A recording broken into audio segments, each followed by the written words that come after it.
The following programming is sponsored by Marc J. Bernstein. The views expressed do not necessarily reflect the views of this station, its management, or Beasley Media Group.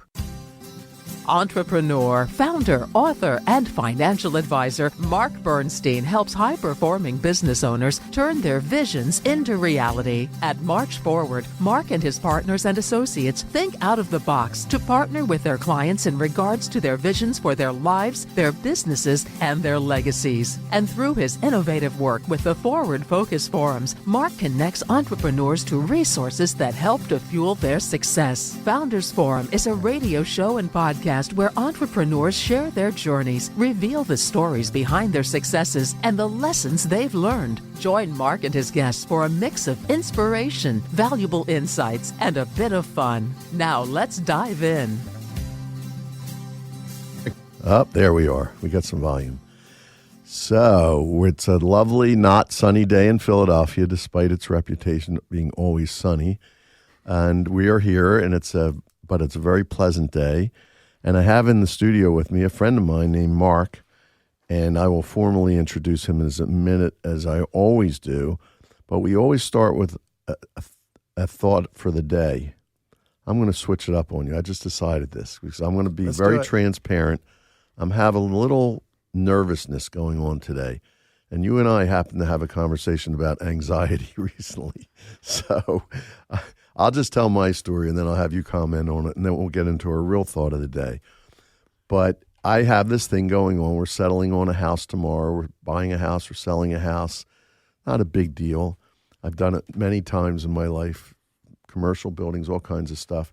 But for some reason, this process of loans and the whole settlement process, maybe it's gotten harder, maybe I'm getting less patient, whatever it is, it's provoked a lot of anxiety. And I had a little thing I had to run to my bank to get some records first thing early this morning, a day before the settlement. And I came in, I'm feeling great now, but I came in like a bag of nerves for a minute there. So, and I've expressed to you, why am I feeling like this? And I'm still going to figure that out. But I did find out a few years ago, I did some kind of experiment when I was a member of EO. We had somebody come in who was like a coach leadership kind of guy, and he did this meditation process, and I volunteered to be the guinea pig.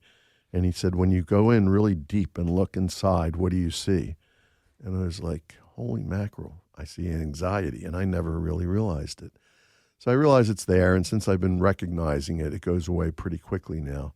It's like, certain things, you see it and it disappears. It's kind of like that.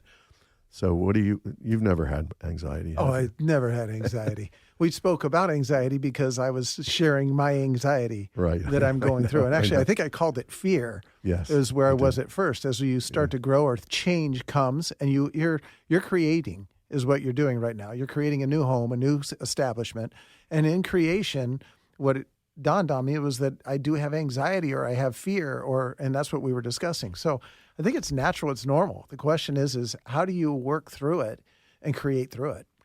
So on the show, I try to, it's a short program built for entrepreneurs. It doesn't go real long. And I try to get a little deep if we can. I knew with you I could go right there and we wouldn't have any problems. It's fine. So we're transparent, and I thought it would go there. On the lighter side, although maybe it's not the lighter side, you and Jen's here today. Your lovely wife is with you. And you guys are visiting Philadelphia for the first time. First time. On the heels of being in Washington, D.C. Yes. And it's on the brink of America 250, or the semi-quincentennial. Congratulations, you got it out. I got it. And it's a big deal for the country, and it's a big deal in Philadelphia. And it's at a very interesting time because a lot of people feel that our democracy, this experiment, is really being tested right now. And every day, I listened to a little bit of the news on the way in. It's unbelievable, all the things that are being tested on a daily basis.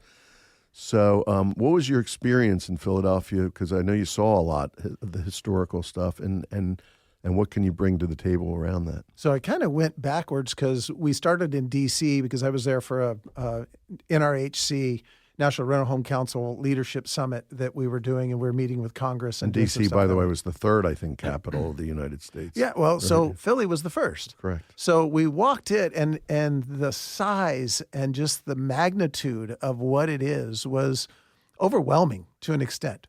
So then we come to Philly, and we're staying in Old Town, And so we're walking the exhibits there. And the biggest thing that surprised me was from being in the halls of Congress and going and meeting with congressmen and senators and having conversation, and then coming in to see the historic origins of our country and see how small those rooms were. Right, literal. When you talk about size, you're talking about literal literally size, physical size. Yeah. It was a very small room with 13 tables, and that's what you were looking at to get started. And it dawned on me, these were our founders, and I know that we're in Founders Forum. The founders, with where it was and where it is today, there's major growth. What a great, to me, I think it's a great segue into with what you're talking about with your radio show, is the founding fathers and what their envision was. Now, it may not be exactly what they want today or what they envisioned, but the size and the growth of it and what it's become was just impressive. It's really, I love that observation. I love how you relate it to the show. I couldn't have done it better. And when you think about it, we wouldn't be here as founders of businesses if it weren't for those guys, True. For True. Washington, Madison, Jefferson, Franklin, all those guys, right, who were sitting in that little room and signing the Declaration of Independence. I mean, it's beyond anything the world ever experienced if you think about it. So think about your comment about anxiety. Yeah. What's the chances they had a little anxiety signing that Declaration of Independence? If you really get into it, if you go to the Constitution Center and you hear some of the stories, there was a lot of anxiety. It's obvious. There was a lot of infighting. There was a lot of arguments. There was a lot of, and we're still arguing about it today, what democracy should look like and what the country should look like. It's pretty amazing. So, Yes. So, but great observations. I love that. So the fellow you're listening to here is Mark Wagner, who's co-founder and CEO of RM Interiors. Mark's story in the flooring industry began long before RMI. For 15 years, he worked alongside his brother building Wagner Brothers Tile, where he learned the business from the ground up, installing floors, leading crews, developing a deep appreciation for craftsmanship and for hard work. Those early years shaped his understanding of what it takes to build not just a company, but a team and a culture that lasts. In 2005, that's just 21 years ago, which is a long time, but probably feels like a short time in a lot of ways, Mark and his brother launched RMI, quickly becoming one of Arizona's leading providers of custom home flooring. When the housing market shifted in 2008, Mark saw opportunity where others saw challenge. Recognizing the growing single-family rental, or SFR industry, he guided RMI into a new chapter, building relationships with national partners and helping to define flooring standards for that sector. Under his leadership, RMI has grown into a $70 million company with 15 locations across major U.S. markets. Today, RMI is known for its reliability, consistency, and partnership-driven approach, values that reflect Mark's own leadership style, which I can personally attest to. Mark believes success comes from people, from installers to executives who share the same commitment to growth and integrity. His leadership is grounded in the FIT, F-I-T-T, to grow values that define RMI's culture. They stand for forward thinking, integrity, teachable, teamwork, and growth. Relentless, ownership, and workability. He leads by example, fostering transparency, accountability, and a genuine sense of purpose amongst his team.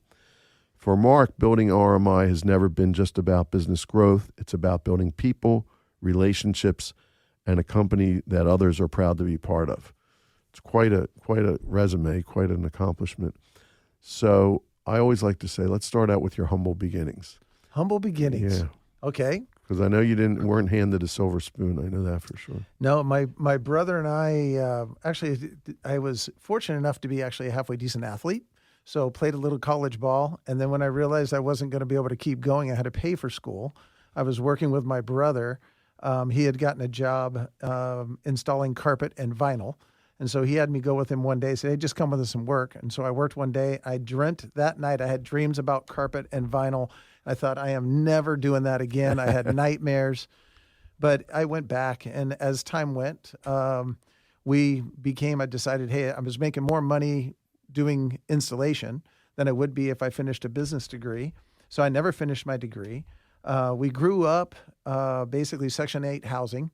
Mm-hmm. Mom and dad got divorced. Mom went to school, and so we lived government subsidized. until I think I was probably a junior in high school. My mom finally bought a condo. I think we think of interest rates today. I think she was like 13% is what she was paying, but we got a condo. We had a house, and so went from there. So as we evolved, we started installing. We started hiring people to go that way. We launched our own company. Wagner Brothers Tile was launched, I think, in maybe 93. And within 5 or 6 years, we were up to about 100 guys. Wow. And we were installing and doing that, and became, pretty well known in that area for craftsmanship and the values that you spoke of with the fit, forward thinking, integrity, teachable, and teamwork. That was what we were. And we didn't have those values back then. We actually sat down maybe 4 or 5 years ago. You didn't have them enunciated at We that didn't time. have them yet written. Yeah. But 4 or 5 years ago, we sat down and looked at them and said, well, what are our values? And it was, well, this is who we are. Right. And so it was very easy to come up with that. But so from there, we kept building it up, and we ended up getting a little bit into real estate because, again, entrepreneurs are constantly looking. I was spending so much material for material sundries that it was like, okay, I want to buy them direct. How do I accomplish that? So we went out and created that. We had to get a location. And so from there, it evolved, and we got into a point where we had a showroom and got into high-end custom homes. That was our mainstay. And as time went, the economy changed. And 2008 hit. And I remember my payroll was, I think it was $200,000 a month. And I sold $19,000 of materials that month. And I thought, okay, this is not sustainable, obviously. Time to pivot. Yeah, we need to pivot. We need to pivot quick. So we started looking in other directions. You mentioned the SFR industry. It didn't exist at that time in the domain or the realm that it is today. That came out of that recession, though, right? It came out of recession. So what happened is one of my custom builders that we work with, Diamante Homes, guy Jim Adcox, we were talking, and he said, hey, let's go to the auction because I hear they're selling houses pretty cheap. We'll just fix some up and sell them. So we went down to the auction, the courthouse steps in Arizona in June, July. It's 110. It's hot. And I watched let's say 22, 23-year-old kid come out with a briefcase and a folding chair, and he sits it on the middle of the courthouse steps, and it's a big slab of concrete. And he sits down and he starts rattling off, property numbers and addresses and opening bid. And I watched 6 guys, there's probably 6 guys there, buy 200 houses in an afternoon.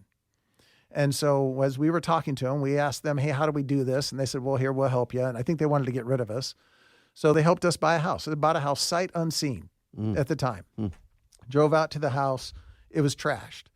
So I thought, okay, well, if this one's trashed and there was 200 bought, good chances are the other 200 might have, or 199 might have an issue. Good chance they might need some flooring. Good chance they might need flooring. So I went back to my staff and I said, this is what you're going to do. You're going to go get a cooler and you're going to fill it with whatever these guys want to drink and gals. And you're going to get umbrellas, and you're going to get chairs because they were all standing. And I said, and you're going to set them up every day, and you're going to get to know these 6 guys because there's something there. And from that, we started working with some of the guys. These were the guys working on the 200 houses that the other guys bought. The guys that bought the 200 houses on the auction steps. Oh, yeah. So we would show up every day with 2 or 3 coolers. They were out there. Yeah, they were the ones buying. And we'd set them up umbrellas. We were like little cabana boys. We were hooking them up and saying, hey, what do you need? And you just got to know them.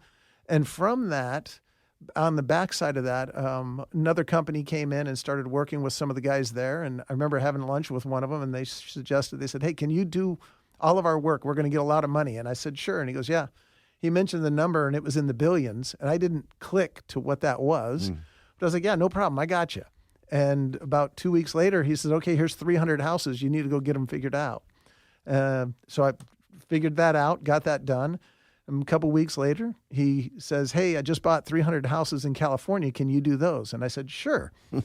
So I had no clue what I was doing. No people in California, right? No people in California. This is actually a very good time for us we're going to get back to this, but we're going to take a quick 1-minute break and hear a little bit more about RM Interiors, and we'll be right back on Founders Forum. RM Interiors is a family-built flooring company that grew into a national industry-leading partner. Today, we install about 35,000 homes and apartments per year across 13 states, supporting builders, multifamily operators, and single-family rental portfolios with flooring materials, insulation, and project management. Customers feel a difference in transparent communication, timelines, and quality when they switch to RMI. No surprises, no chasing updates, no padded bids. We share every measurement and line item with our clients. If you're building or managing homes or apartments and your flooring partner isn't keeping up, let's talk. Visit rmiflooring.com for more info.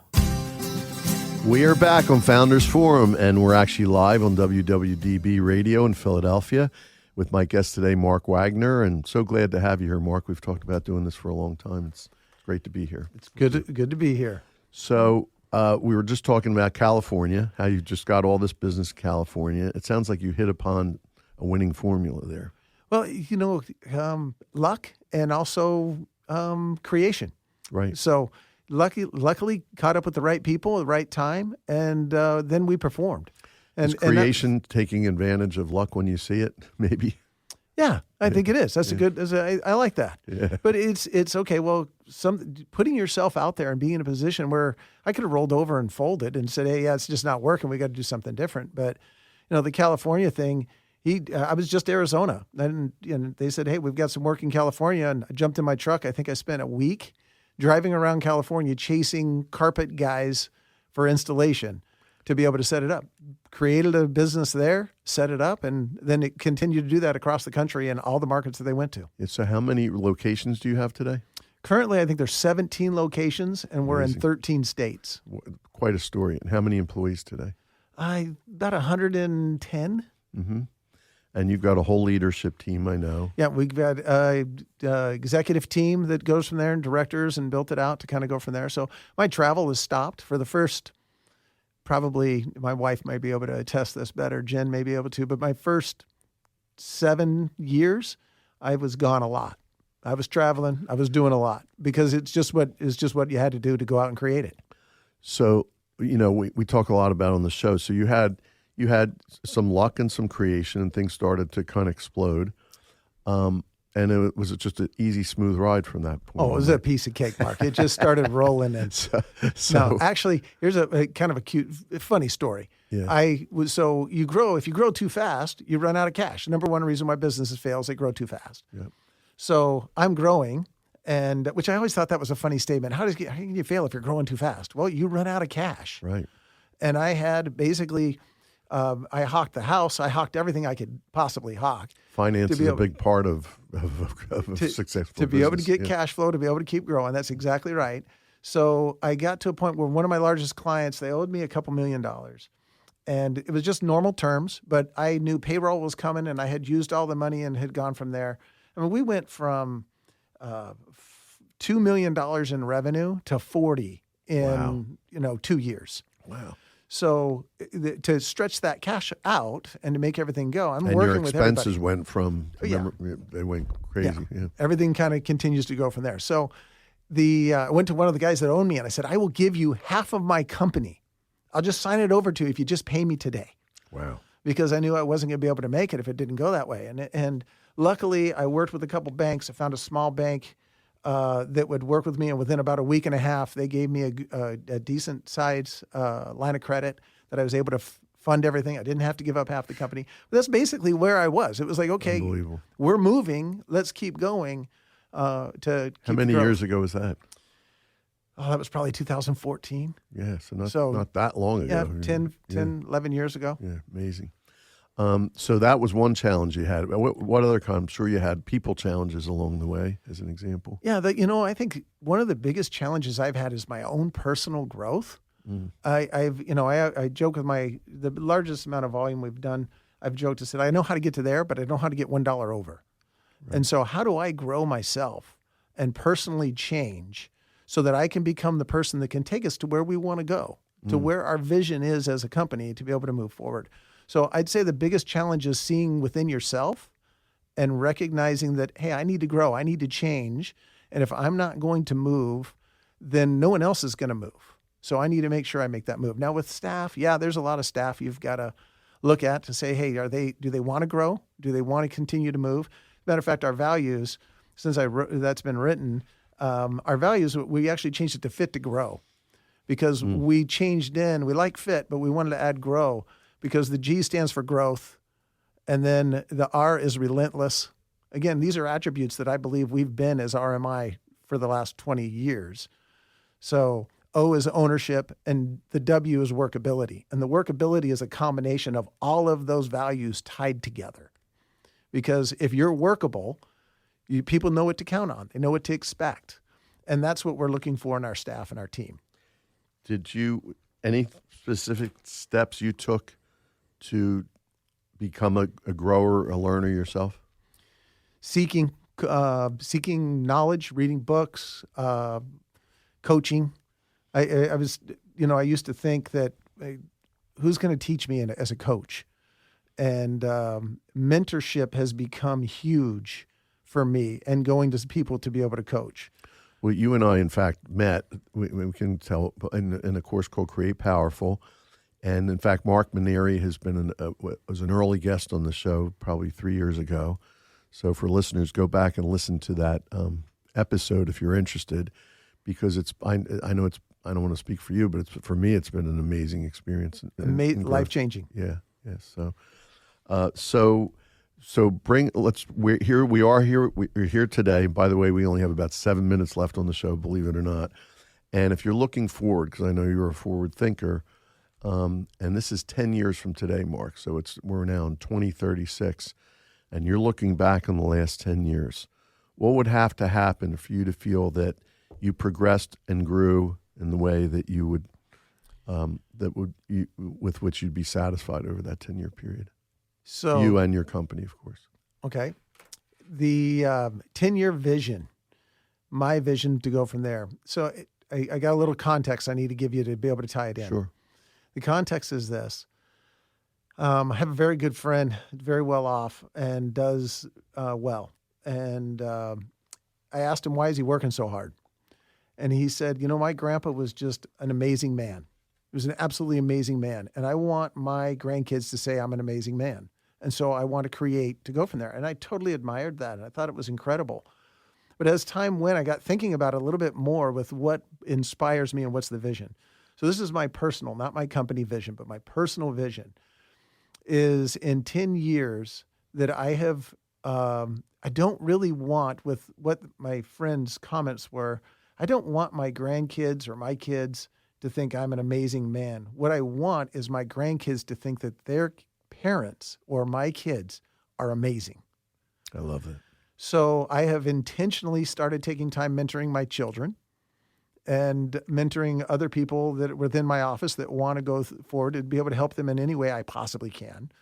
I encourage them to go to coaching. I've sent quite a few people in my staff to the Create Powerful course. You have, yeah. Because I believe in that. And I believe that what my intention and my vision would be 10 years from now is that when I come around people, they give me a hug and say, thank you. I think you're great. And I look and I see their kids looking at them, and their kids are like, my dad's Superman, right? My mom is amazing. And look what she's done, and look who she is. That, to me, is my intention, and that's my purpose. That's big in and of itself. Do you have a vision for the company to add We to do. that? We do. Actually, it's kind of funny. Sat with my team and we talked about it a little bit. And my vision for within 10 years, $500 million. We want to do $500 million in revenue. We, net profit is obviously in there, but there's a jet involved, and there is also a 5-story building with its own personal restaurant that is gluten-free for one of my kids. That's his big purchase. That was his big push. Nice. And I would say at that time, I have 2 boys that work with me. And I intentionally went in the last year, went through and started looking at where we were going and to get where I wanted to go. And I knew that I couldn't mentor them to get them where they needed to be. So I've hired staff and brought guys on that are mentoring me and mentoring my boys so they can become that person. I want their kids to see them as Superman. And I know that I don't have that ability to be able to create that as I am today. So I'm going to work on myself and work on them at the same time. So the other vision would be is that my boys have taken over to an extent of what they want and can continue to build the company. in my life, the leaders that I recognize as being the most powerful are the ones that are open to that personal growth and can develop and have humility about it. And you're one of those great leaders, because it's amazing to me that you're always open, always willing to share, and always taking it to the next level and looking at yourself first. That you hired somebody, a COO, to be your mentor is incredible to me. Yeah. Well, thank you. Can I ask you a question? Can I mix it up? Sure. What did you get out of Create Powerful? What's one thing that you got that said, wow, that clicked for me?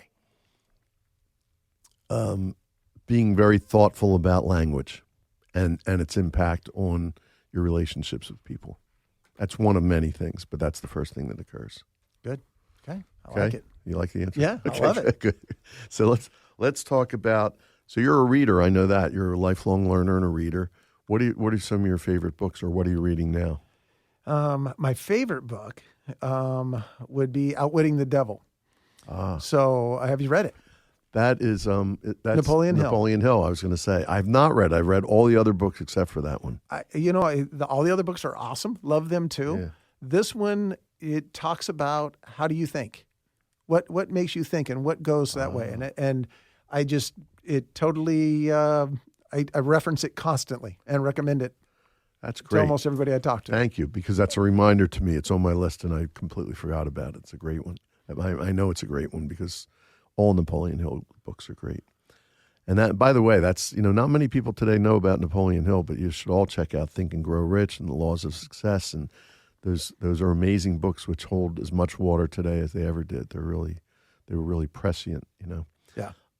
And let me ask you another question. I know you think about it because you already mentioned it, your legacy. Is there anything you want to add to what you already said about that? Anything I want to add about my legacy?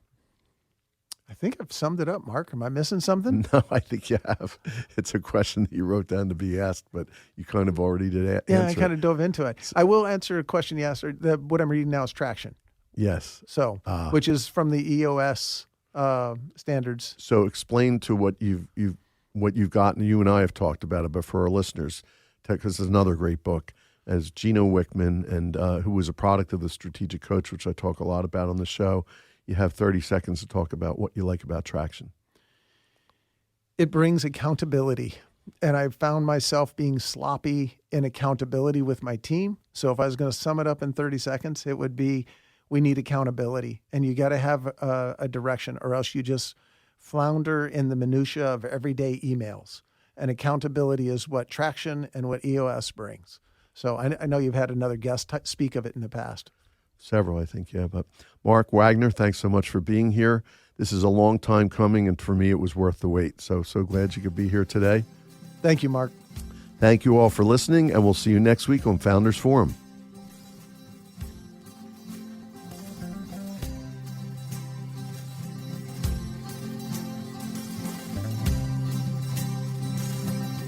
We hope you enjoyed your time with Founders Forum today and you found value to take with you throughout your day. Join us again next week for another episode of Founders Forum on WWDB Talk Radio, and always at the Founders Forum show page at www.dbam.com. Founders Forum was brought to you in part by March Forward, LLC. We partner with entrepreneurs like you to assist in accomplishing your future vision, your life, your business, your legacy. Comprehensive wealth planning that starts with you, not a product. We hope you enjoyed your time with Founders Forum and that you found something of value to take with you throughout your day. Join us again next week for another episode of Founders Forum on WWDB 860 AM Philadelphia or on your favorite podcast streaming service. Securities offered through DFPG Investments, LLC. DFPG. Investment advisory services offered through Diversify Advisory Services, LLC. Diversify. DAS and DFPG are affiliated entities. March is unaffiliated with DAS and DFPG. Members FINRA/SIPC. The information provided in this podcast is for informational and educational purposes only and should not be interpreted as investment advice. The views expressed are those of the host and guests and do not necessarily reflect the views of Diversify or DFPG.